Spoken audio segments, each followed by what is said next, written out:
Over 1 year after, 12.5 million shillings was wired into the accounts of the consulting house firm. Hi, Professor Mutahi Ngunyi. The CEO says he has fully refunded the money to the government. He, however, maintains that the mystery of how the money ended up in his firm's account is nowhere near being resolved. He, however, says he has a good idea where it may have come from. It was done by the cartels within NYS itself, and these are not the suppliers, but it's the people who are embedded inside. And I'm saying so because at NYS, corruption does not fight back.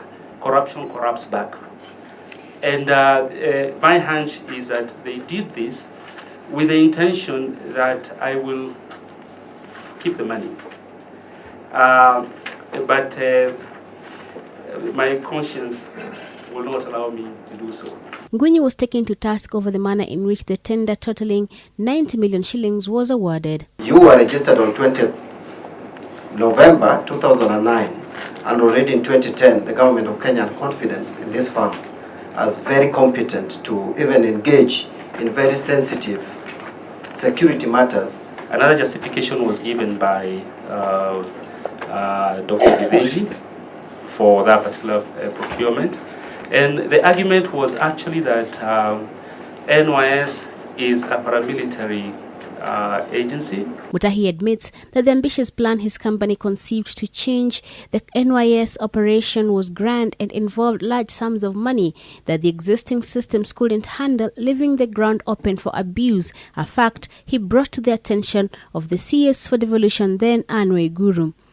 When you were told that our job is not to fight corruption also, that was said in a meeting several times, but as I'm saying, it is verbal. I think 11th floor doesn't have the handset where we can retrieve this, but that was said repeatedly by Honorable Waiguru. But the MPs were not convinced he did enough to call out the graft that ended up costing the taxpayer hundreds of millions of shillings. The consulting house maintains that it carried out its end of the bargain as per its contract with the NYS, but the CEO of that firm says all this work will amount to nothing if the corrupt cartels of the NYS are allowed to regroup as they allegedly are doing. Cartels regroup. They will make 791 look like a Sunday school picnic, or make it look like a Sunday school offering.